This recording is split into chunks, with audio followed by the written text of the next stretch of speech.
No caos escuro, como o breu do campo de batalha de Siversk, na região de Donetsk, na Ucrânia, onde o cheiro acre de pólvora se misturava com terra queimada e explosões incessantes, um soldado ucraniano, conhecido como Tanker, estava agachado numa vala rasa, a menos de 1,5 km da linha de frente de sua unidade.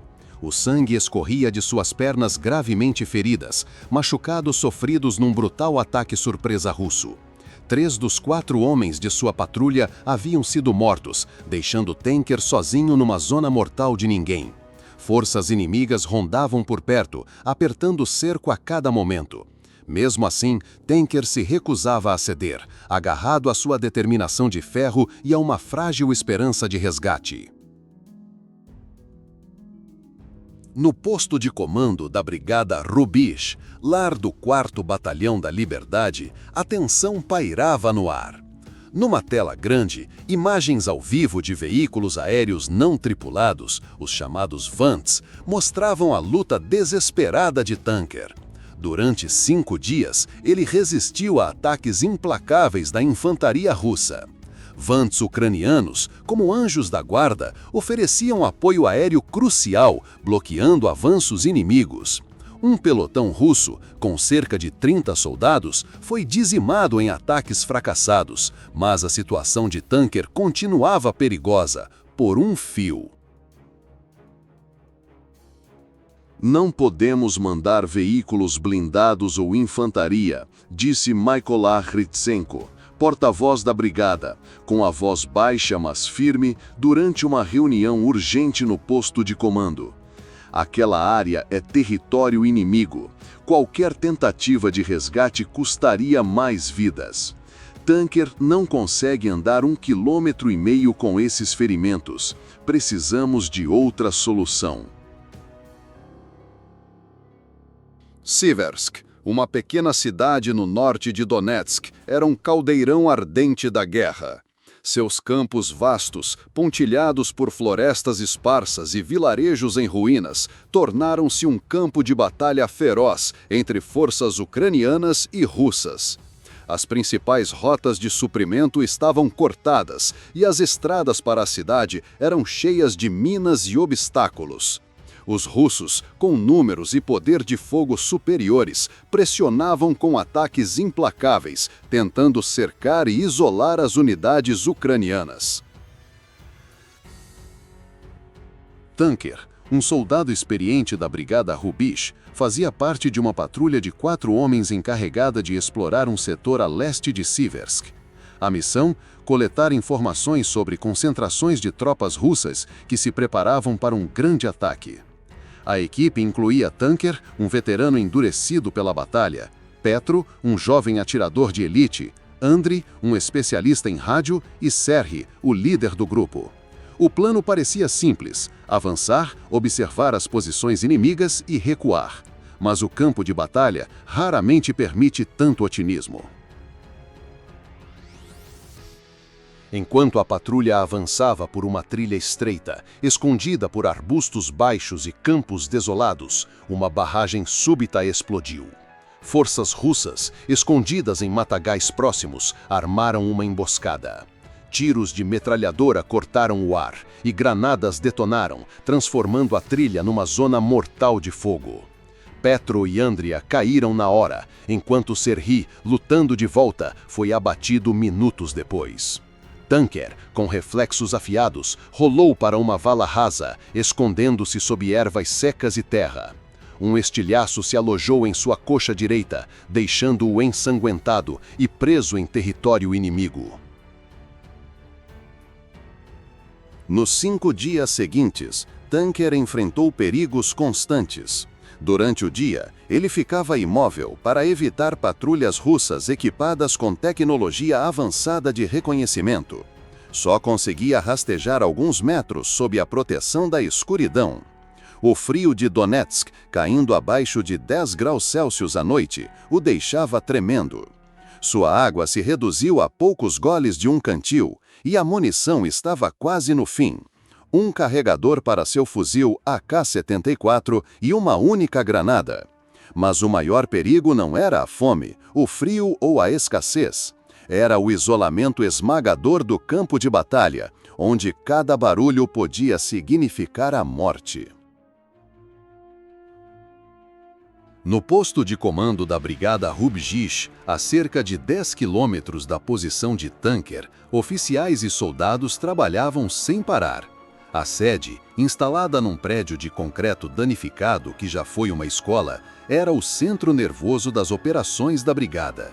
Paredes marcadas por balas, mapas cheios de anotações e telas com imagens de Vants eram suas janelas para a guerra.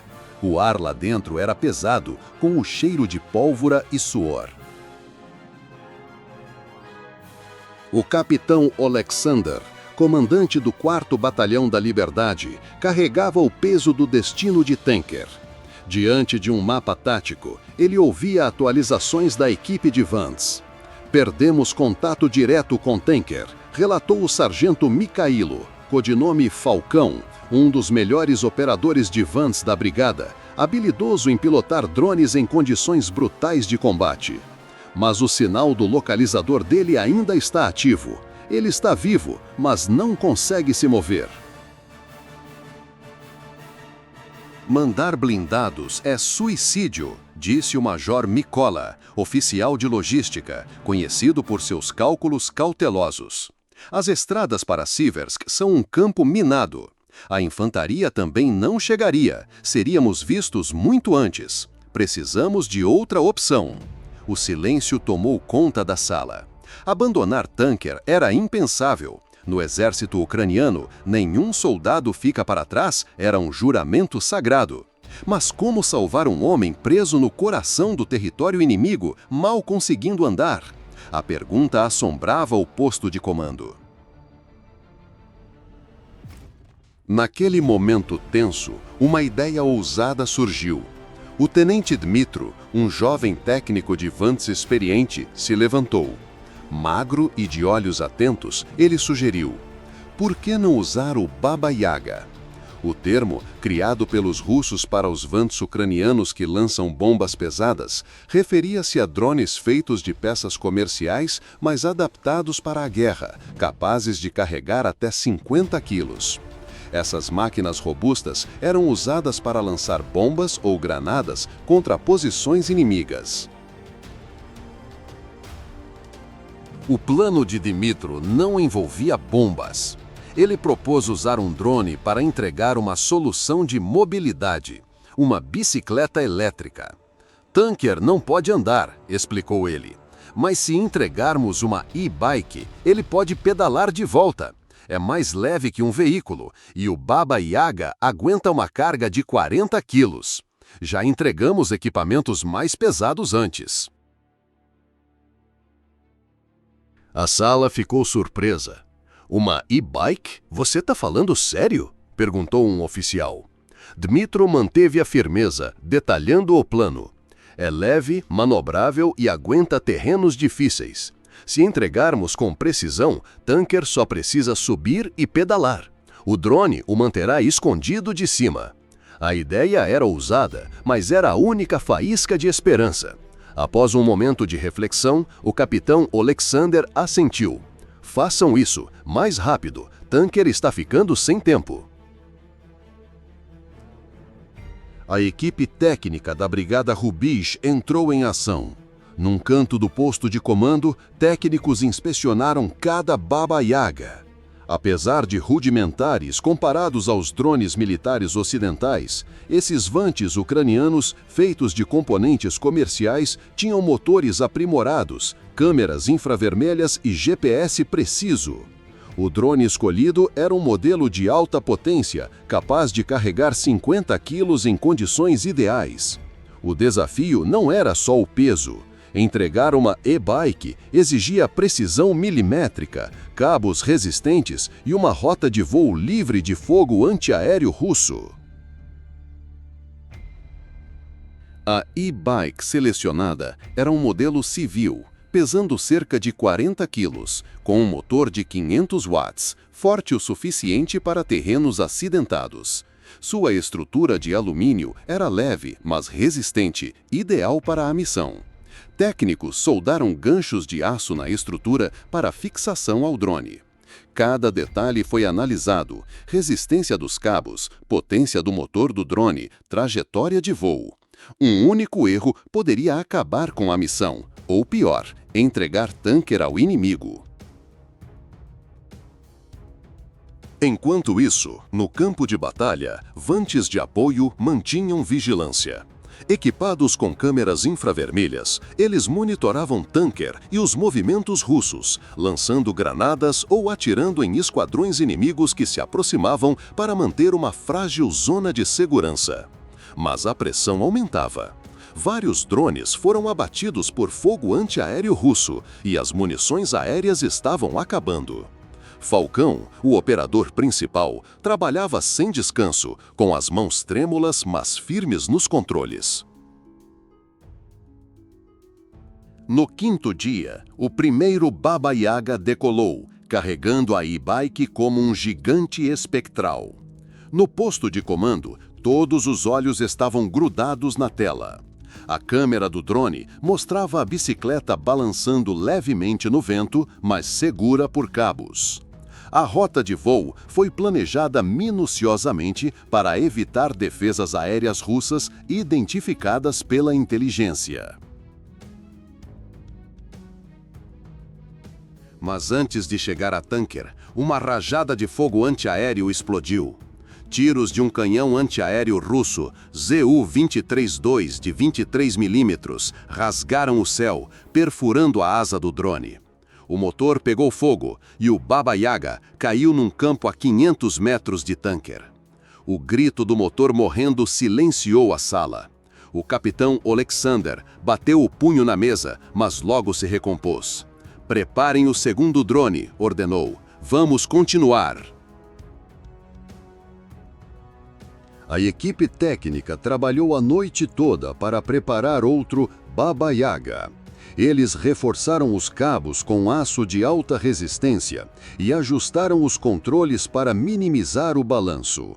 A rota de voo foi recalculada para usar terrenos baixos e evitar o radar russo. Ao amanhecer do sexto dia, o drone decolou. A missão parecia no caminho certo. A e-bike foi lançada a apenas 200 metros de tanker. Mas, ao se preparar para soltar os cabos, um problema técnico surgiu. O motor sobrecarregou, provavelmente pelo peso da bicicleta e ventos fortes no campo de batalha. O drone entrou em espiral, caindo numa floresta esparsa. A e-bike, intacta, mas fora de alcance, ficou além do alcance de tanker. O desespero tomou conta do posto de comando. 2 tentativas fracassadas geraram dúvidas entre alguns oficiais. O coronel Ivan, cético desde o início, balançou a cabeça. "Estamos gastando drones à toa. Talvez seja hora de tentar outra coisa." Mas o tenente Dmitro permaneceu firme. "Estamos quase lá", insistiu. "Dessa vez vai dar certo. Tenho certeza." No sexto dia, um terceiro Baba Yaga foi preparado com o dobro de cuidado. A equipe usou um drone mais novo, com motor mais forte e controles otimizados. Os cabos foram reforçados para suportar até 59 quilos. A rota de voo foi recalculada, usando terrenos baixos e florestas esparsas para escapar do radar russo. Tudo estava pronto.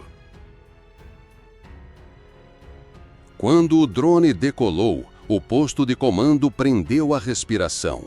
A câmera mostrava a e-bike pendurada no ar, sendo baixada suavemente como um presente dos céus. Nenhum fogo antiaéreo interrompeu a missão. O drone navegou por zonas perigosas, desceu e lançou a bicicleta a poucos metros de tanker. Tanker, exausto após 5 dias de fome, frio e ameaças inimigas, agarrou a chance. Ele rastejou para fora da vala, cortou os cabos com uma faca de combate e subiu na e-bike. Suas pernas feridas latejavam a cada movimento, mas sua vontade de sobreviver superou a dor. Ele acionou o acelerador e a bicicleta disparou, cortando campos empoeirados e cheios de pedras. No posto de comando, gritos de alegria ecoaram quando a tela mostrou Tanker em movimento. Mas o campo de batalha não oferecia piedade. Menos de 1,5 km depois, uma explosão ensurdecedora sacudiu o chão. A e-bike atingiu uma mina, explodindo numa bola de fogo que jogou o Tanker na terra. A onda de choque o deixou atordoado, com os ouvidos zumbindo, enquanto destroços e fumaça o engoliam. Por um momento, ele ficou imóvel, a esperança parecendo perdida. Mesmo assim, com uma determinação sobre-humana, ele rangeu os dentes e se levantou, o sangue ainda escorrendo de suas feridas, recusando-se a desistir. Tanker olhou adiante. O território controlado pelos ucranianos estava a apenas algumas centenas de metros, mas cada passo era uma agonia. Ele mancava, usando as mãos para se apoiar. Cada queda era seguida por uma subida determinada, com o maxilar travado contra a dor. Acima, vantes de apoio circulavam, garantindo que nenhuma patrulha russa se aproximasse. Após uma jornada árdua, Tanker chegou às linhas ucranianas. Um veículo terrestre não tripulado de esteiras, uma máquina compacta projetada para transporte de suprimentos e evacuação de feridos, estava esperando. Controlado remotamente do posto de comando, o veículo rolou até a posição de Tanker. Ele subiu a bordo, exausto, mas seguro. O veículo o levou rapidamente para a base, onde médicos estavam prontos. Quando o Tanker apareceu na luz fraca do acampamento, aplausos explodiram no posto de comando. Ele estava em casa. O resgate de Tanker foi mais que uma história de sobrevivência. Foi um testemunho do espírito inabalável e da engenhosidade do exército ucraniano. Diante de chances impossíveis, a Brigada Rubíj transformou um drone de lançar bombas numa linha de vida.